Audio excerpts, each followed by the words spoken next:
Today we talk with Colin Robinson of CAISO, Sex and Gender Justice.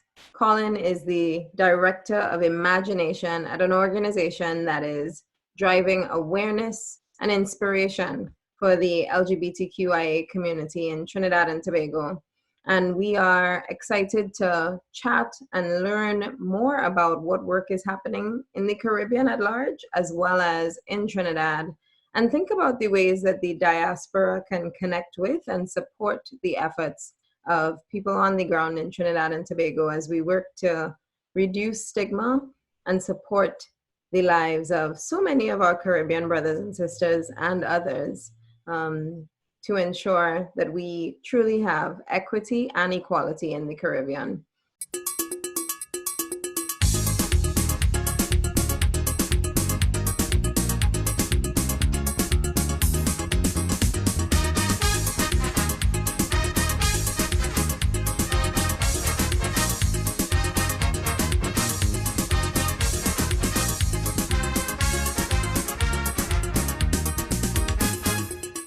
Welcome to Carib Nation. I am thrilled to be talking this evening with Colin Robinson, Director of Imagination at CAISO, Sex and Gender Justice, an organization addressing LGBTQIA issues in Trinidad and Tobago and connected across the Caribbean as well. Colin, welcome, and thank you so much for joining us this evening. I'm looking so forward to our chat. So am I. Thanks so much for the opportunity to chat. Definitely. And, we're talking right now, and as much as I've invited you to talk about the issues facing our LGBTQIA community, of course, we are sitting in the US at a time where we are seeing significant uprising to oppression. And I'm curious as to whether you have thoughts about whether there's similarities or differences to what we see in the Caribbean right now as it relates to oppressed communities. Well, I can talk specifically about Trinidad and Tobago, where we continue to experience a number of police killings, and I think exclusively of Black people. And overwhelmingly of Black men. Mm-hmm. And the kind of analysis that is happening and fermenting the street demonstrations and protests that we're seeing in the US hasn't really been happening at home. Mm-hmm. There was a solidarity demonstration outside the US Embassy, which is always lovely. It's always wonderful when, people speak to in solidarity with movements that are happening elsewhere, and also try to thumb their noses at imperial power. But I'm not sure we made the connection in the other direction fully, which is what is the reality in a lot of young Black men's lives who come into contact with police. Mm-hmm. Mm-hmm.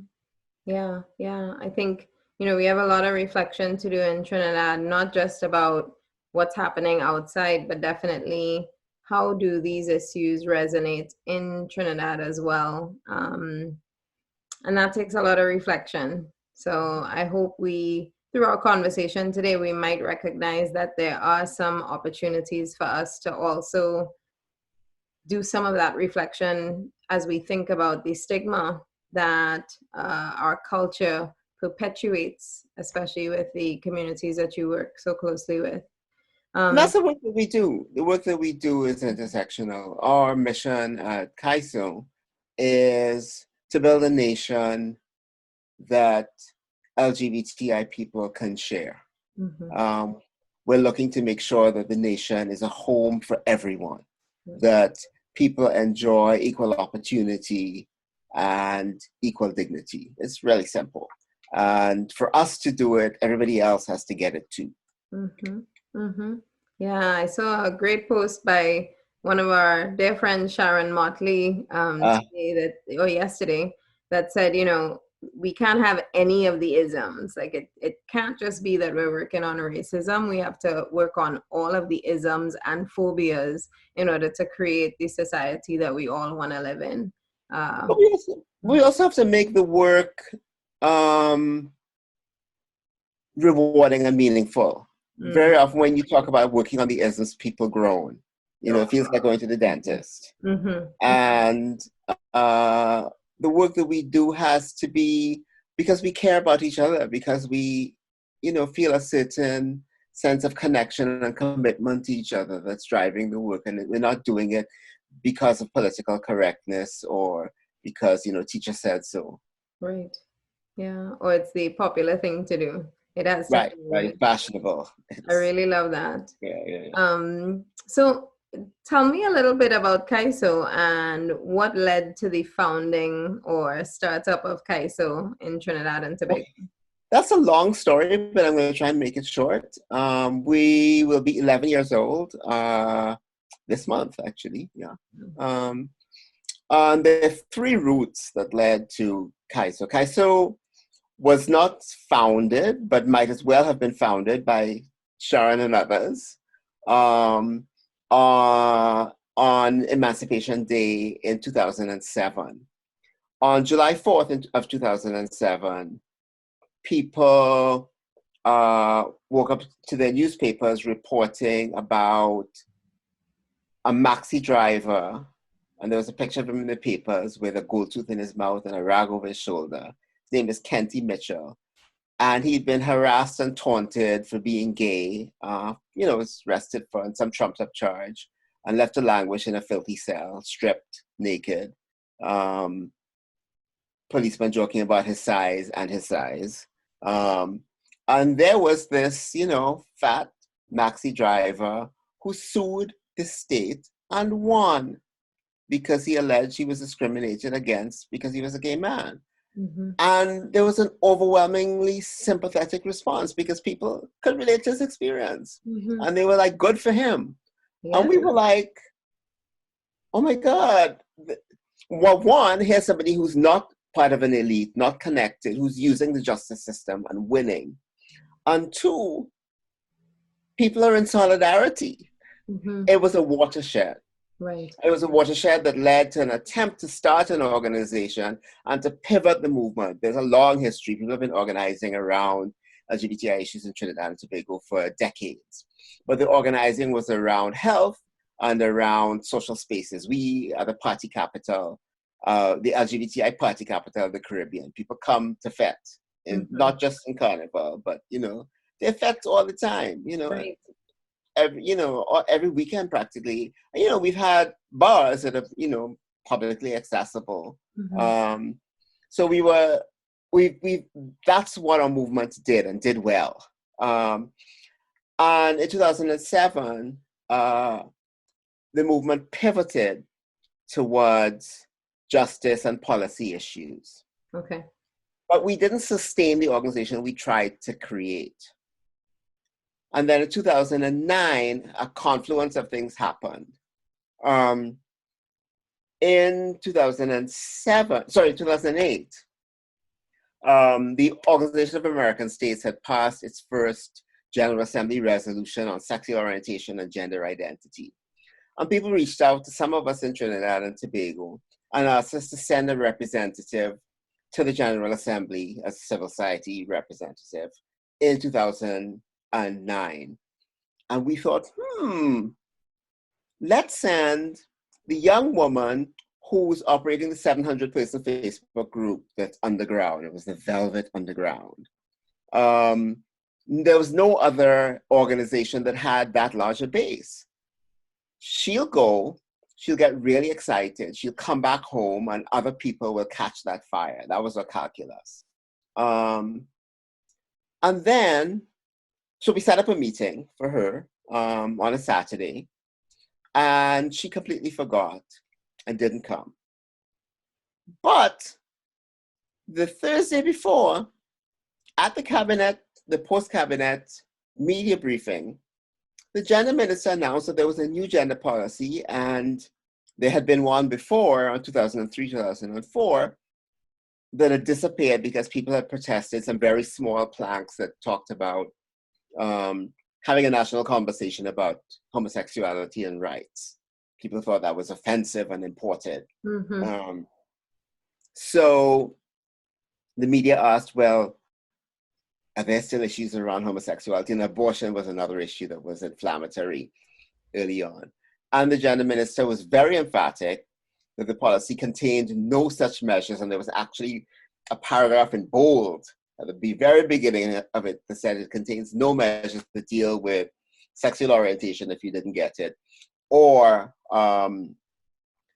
homosexuality, or same-sex unions. So, you know, it's like Peter, you have to deny it 3 times. So that was Thursday. The reports were in the media, the headlines, the, you know, inflammatory headlines about, you know, no to same-sex unions and such in the media. On Friday, we met on the Saturday without Angela. And we called ourselves the Coalition Advocating for Inclusion of Sexual Orientation. It was the same people, not all of us, but the same people who had been in the room with Kenty in 2007. You know, we caught the spirit back then. And here was this moment that was, we designed to do something else, but magically, we set out to do this work around including sexual orientation in the nation because our gender minister had said that it wasn't to be included. We were excluded from a governmental policy on gender.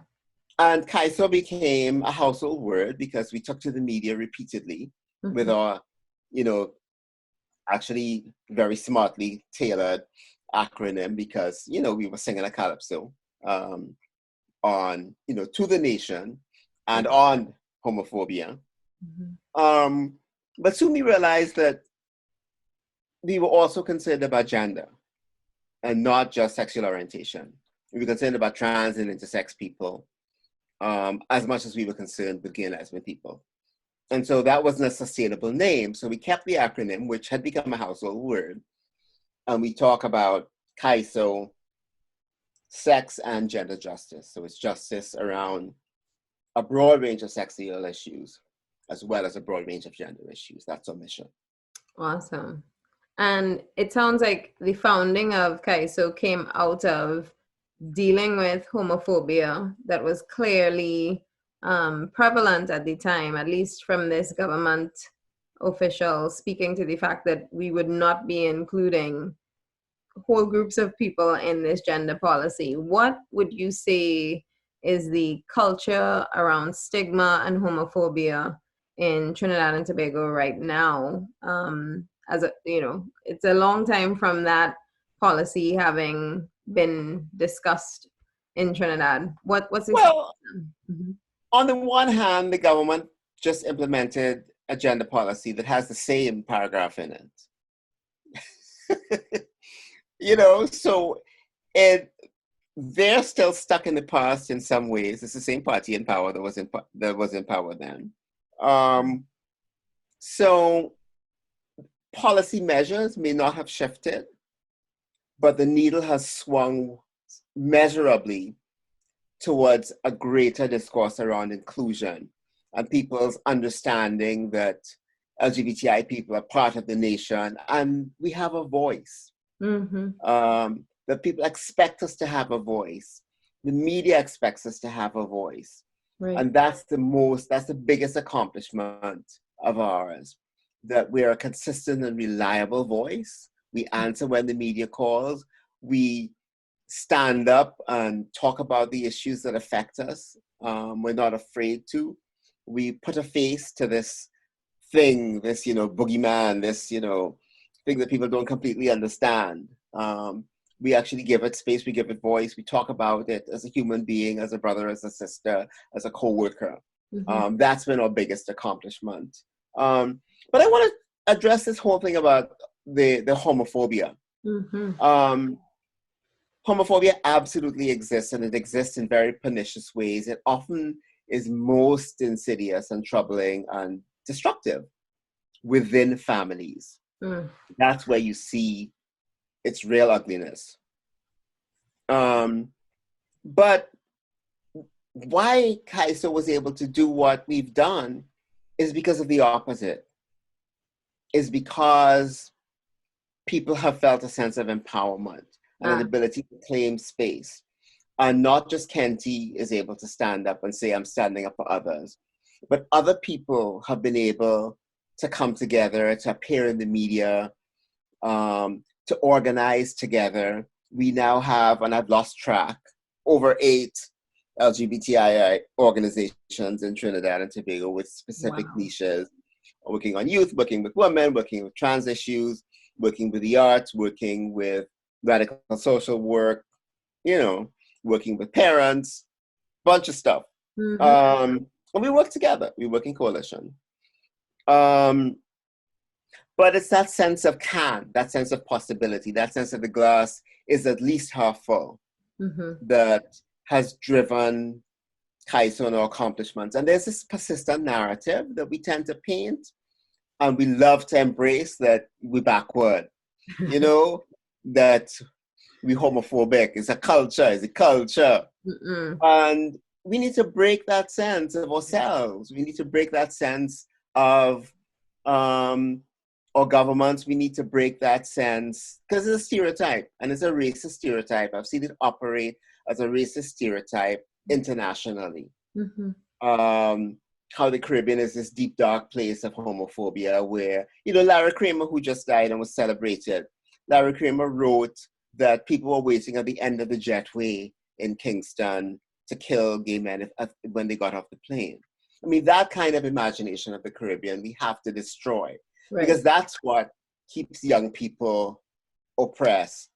Because when young people are struggling, you know, in their families and their homes with this sense of, you know, being trans or these sexual attractions, you know, happening, these things happening in their bodies, they're not.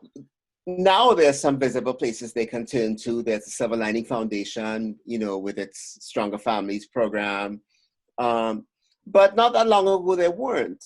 And they would turn to the internet. And on the internet, they would find these crushing representations of the places that they live, where, you know, the slogan in the US that was really popular and still is used is this idea of telling young people who are despairing that it gets better. Young people from the Caribbean going onto the internet would get the sense that nothing would ever get better in their nations.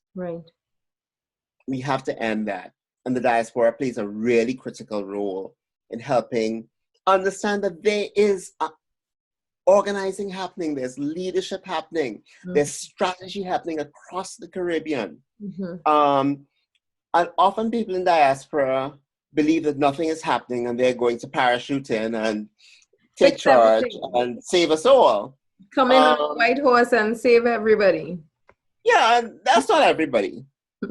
But what we really need people to do is not try to drive, but to get behind the car we're already in and push. Got it. To support with resources, to add ideas. We don't have all the ideas in the world, but we've developed some very specific indigenous ideas about what will work and what doesn't work. And what makes sense for us isn't always the model that comes from North America. Sometimes it comes from Asia. Sometimes it comes from Southern Africa.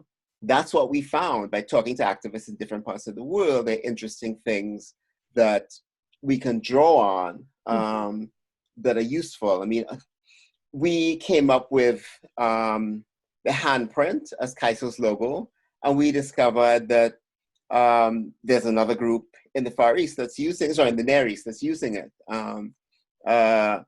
And so, you know, the very interesting resonances and the lessons to be learned both ways.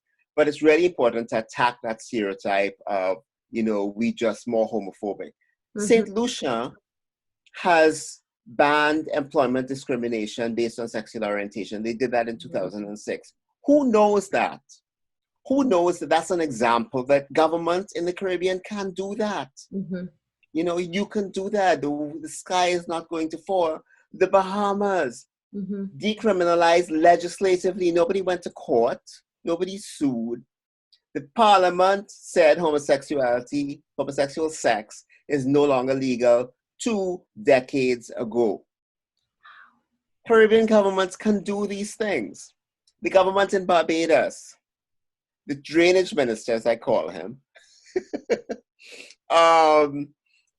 just a virulently homophobic man who spent a lot of time and energy, on gay people instead of representing his constituents, declared publicly to the young lesbian leader of the main LGBTI organization in Barbados that people would get protections, that same-sex couples would get protections in a domestic violence bill over his dead body.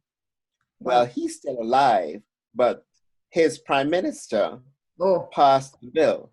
Okay? Mm-hmm. So even when you have somebody roaring in your cabinet, changes you can still pass legislation, and Yeah. So these are examples that we don't know. We think that things are horrible and governments will never do anything, or if they do so, they'll be run out of office. And in Trinidad and Tobago, unfortunately, that's the sense among the larger parties. Mm-hmm. They really do, I think they honestly do believe that these are issues that will lose them an election. I don't understand why. Yeah, I because remember. we've got these ethnic patterns of voting, and I'm not sure that, people are going to switch parties and party loyalties because you did the right thing by a group of people who wanted simply the equality and the dignity that everybody else has. Mm-hmm. Yeah, I remember having a conversation at an international AIDS conference because I work in HIV, with a minister. I cannot remember which island he was from. It was not Trinidad, I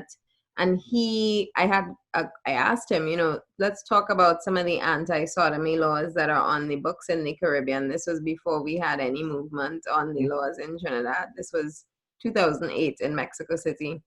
And he said, I wouldn't be reelected. That is a long shot, because what you're dealing with is 4-year, 5-year cycles, and we are in general thinking about the next cycle for election. Are there opportunities for the diaspora to support with voice for increased change? Because it's clear that there are changes happening across the Caribbean. I think that's one role, but I want to be honest too. That scenario may be true in an Eastern Caribbean country, that people, governments may face, if they take too bold steps on these issues, they can easily be exploited by the opposition or the other party.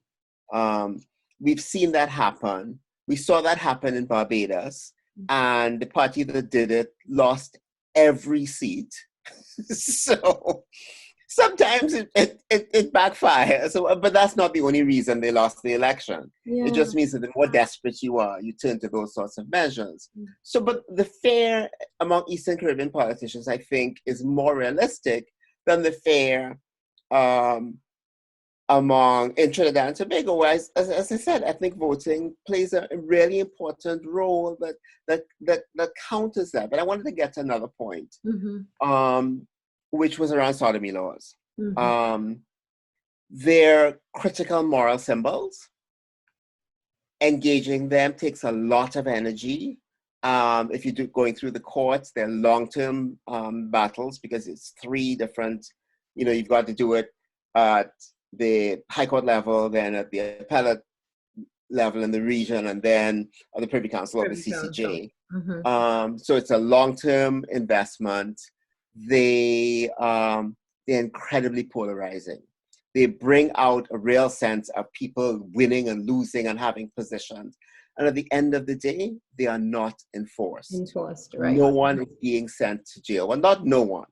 Almost no one is being sent to jail. People who there's been some strategic use of the law for what might be deemed consensual sex by attorneys general in the Eastern Caribbean when they perceive that they need to champion the person. For example, if it's an adult and a minor with disabilities over the age of consent.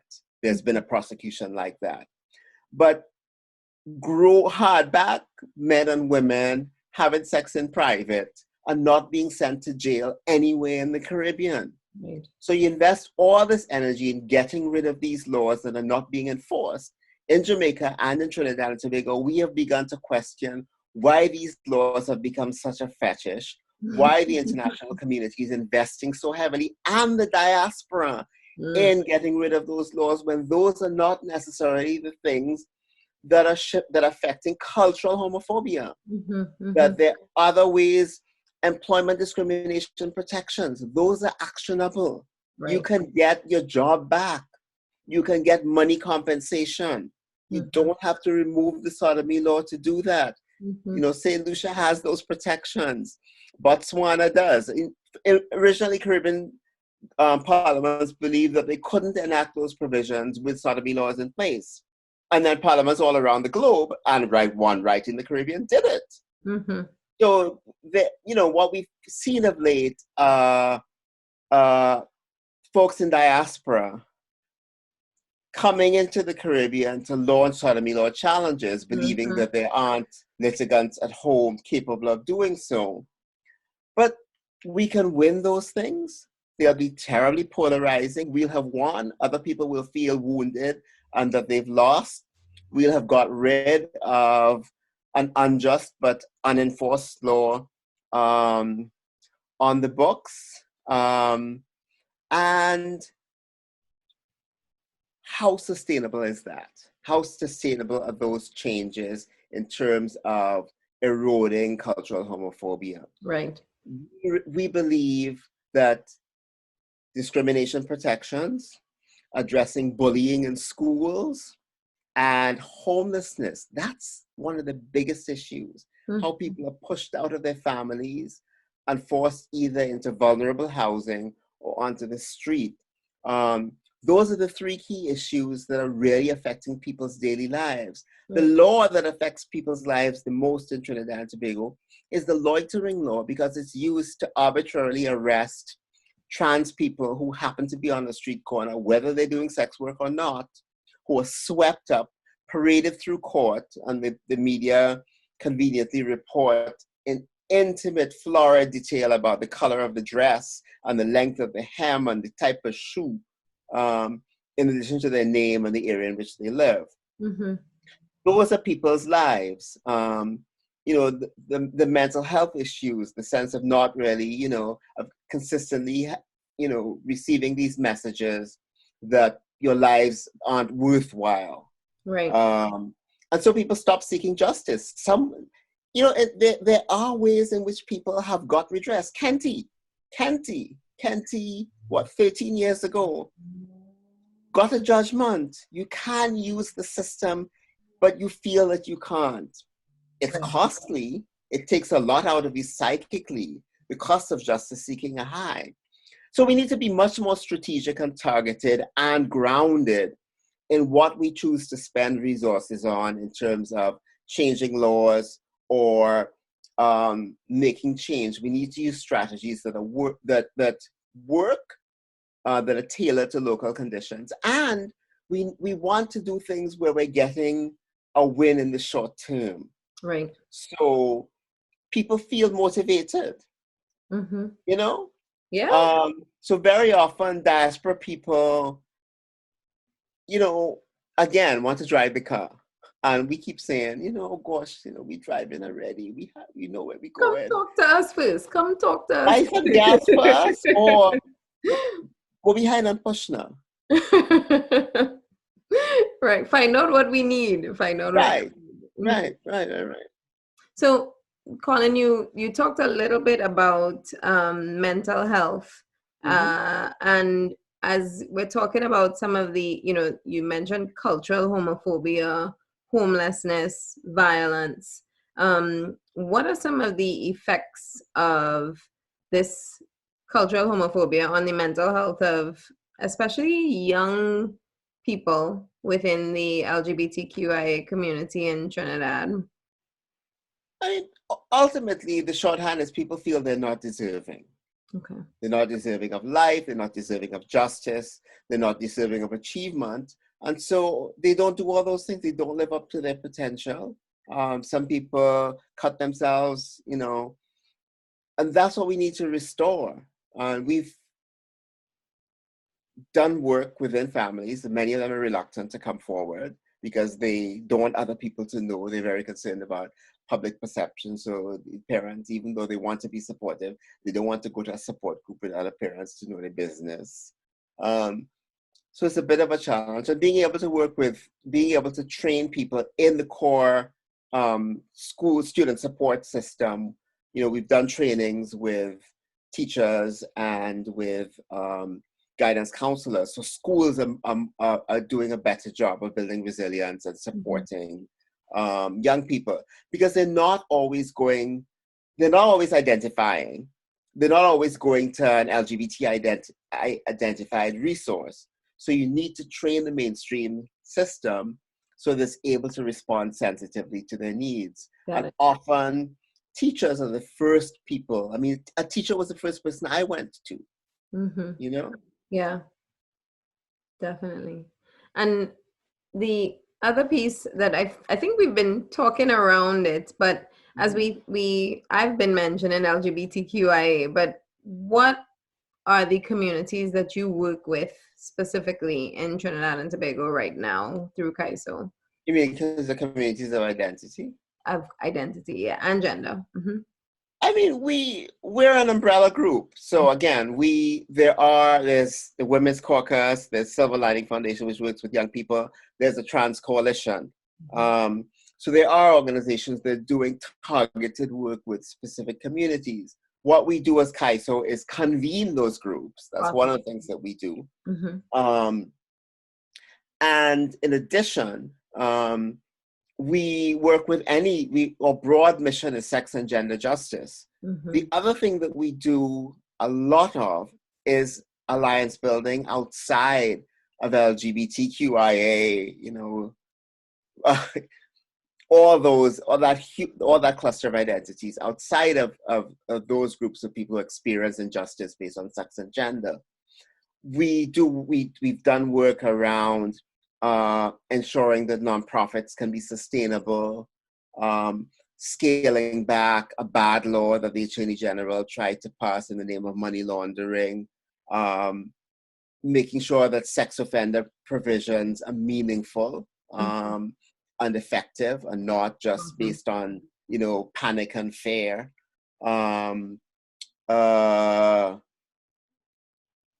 That domestic violence protections are strengthened, and that the state is doing the best job that it can to enforce orders of protection and to protect women from violence and everyone else who is vulnerable to violence, to make sure that two heterosexual men living in the same household can get an order of protection if there's a conflict and they're afraid of domestic violence.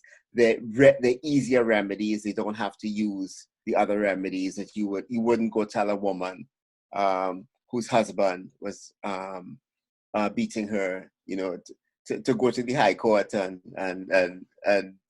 or you know or go to the police station. You know, you want to have a more available domestic violence remedy. Right. We're saying that should be available to anybody who's a member of a household, regardless of whether they're related or having sex with each other.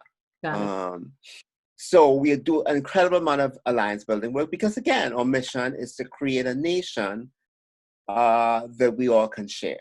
Right. And so when people come out and protest that we should not have this and we should not have that, we ask them, why? What we taken away from you?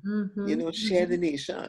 Right. That was our slogan for the evangelical protesters around the court case 2 years ago. You know, we told them, you know, keep calm and share the nation.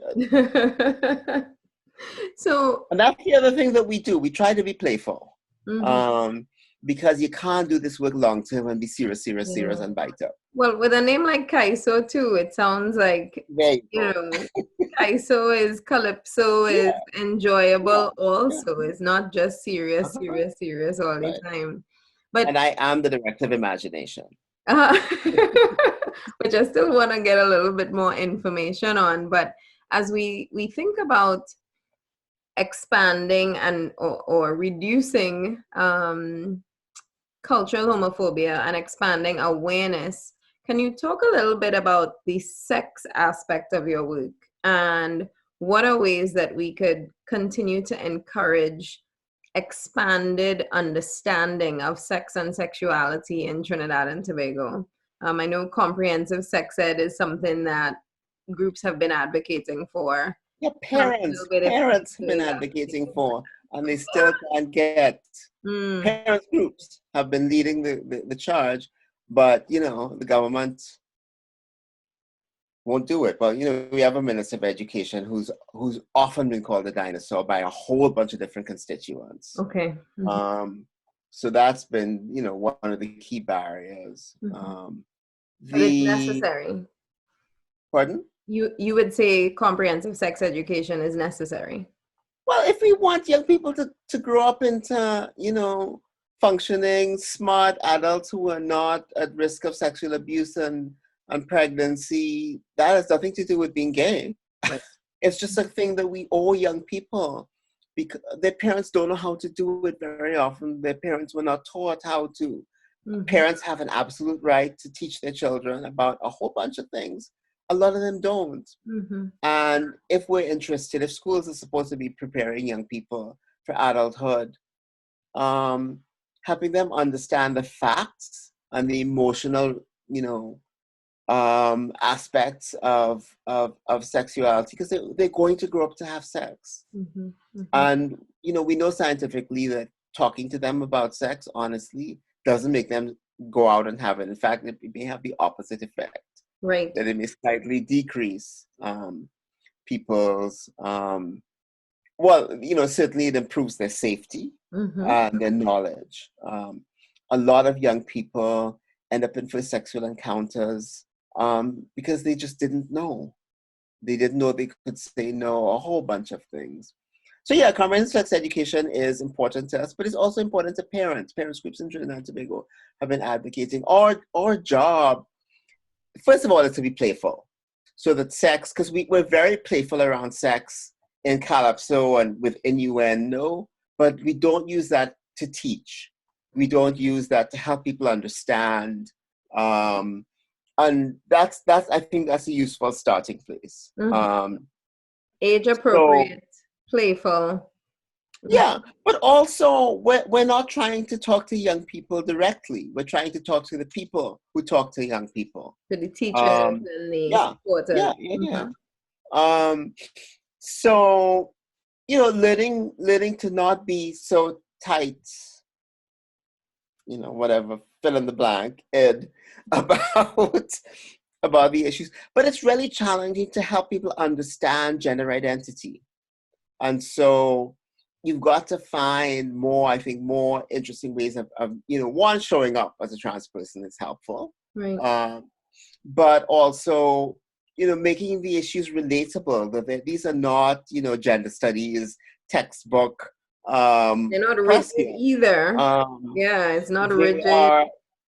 They're people's lives. They're things that are real in people's lives.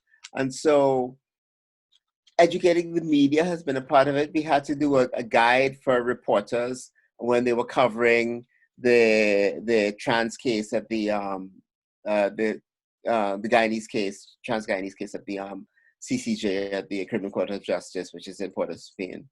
Because they kept misgendering the women in the case all the time, and they were very grateful. They were actually thankful to us when we engaged them, as opposed to beating them up. Right. But it's about expanding the discourse. It's about showing up and having the conversation so people begin to understand the terminology. The Prime Minister did this incredible thing. He talked about digital rectal exams for prostate cancer. And he talked about it in a very vulgar, kind of, vernacular way. And people were like, oh my God, And I was like, no, that's exactly what men need to hear. Yeah. Yeah. Mm-hmm. Um, Have we and seen comprehensive sex education in other Caribbean islands? Has anyone led the charge with this as yet? I couldn't say authoritatively. I know it's an issue everywhere. I don't know if there are particular places, for example, in the Eastern Caribbean or, on the continent, the Caribbean countries on the continent where there's been more progress than others. But I think it's a challenge across the region. Mm-hmm. Now, and so Colin, And the other thing is that, often we take one step forward and then two steps backwards. That happened in Jamaica. right. So as you think about next steps for this movement, what would you want to see young leaders in the LGBTQIA community? What do you want to see as next steps for the movement across the Caribbean and in Trinidad? What's next? To imagine, it's not my job to prescribe. They're living different lives than I led. The priorities that their generation has may not be the ones that mine had. I'm doing my best to listen across generations and come up with, the priority targets that, CAISO will devote its energy to. What we're working on now, we're doing a model workplace policy so that corporations can see how these things can actually be implemented. It's about, you can use it, you cannot use it. We're continuing to advocate for the inclusion of age and health conditions in our Equal Opportunity Act, which allows people to claim redress for unfair discrimination in employment, in housing, in education, in access to goods and services, as well as LGBTI status, not just LGBTI status. We had a program that about 7 gay deaf people came to because one of our peer leaders signed. And so they, otherwise they wouldn't have been able to understand what was going on. And we asked them, what's the thing that you could do that would have the biggest impact on homophobia in deaf communities? And you know what they said, right? No clue. When I'm hearing people, learn to sign. Right. Because, you can't be talking to your doctor about how you get the STI or asking him difficult questions, him or her difficult questions, if it's the church interpreter you're relying on. You can't go to an LGBTI social event if nobody could talk to you. Mm-hmm. And so that's one of our projects that we're trying to take on, which is creating a structured program. And we have the people to do it. We just have to get the money to pay them to teach us how to sign more, and also to teach some key providers that LGBTI deaf people use. And we want to help them run a support group and different things like that. So there are a few things on our plate. It's a little bit fuller than it ought to be. And then there are all the alliance things. There's the amendment to the Domestic Violence Act, so it's strengthened. One of our big passions is to create a mechanism so smaller nonprofits don't have to go out and try and purchase all these management services that we often can't afford or get really poor quality, so that we actually are in compliance because we share them. If you share them, they cost so much less. I don't need to buy an accounting system and pay a full-time accountant. But if 6 of us get together, and so there's a good accountant, yeah.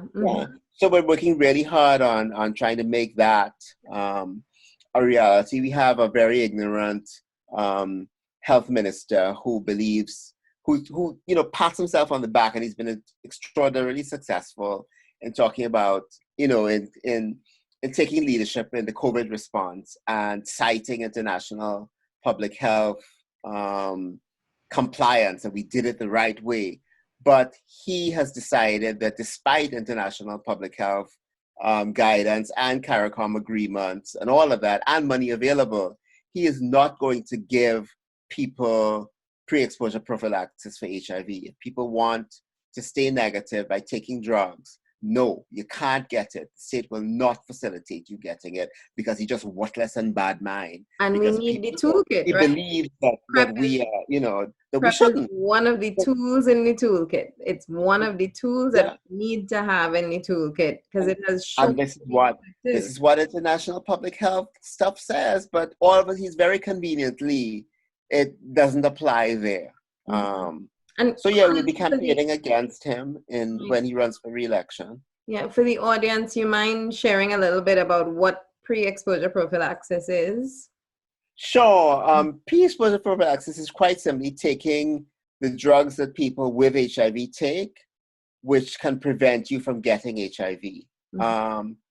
Very often, people who are at higher risk, because either you're having sex more often or the role that you're playing in sex makes you a little bit more vulnerable.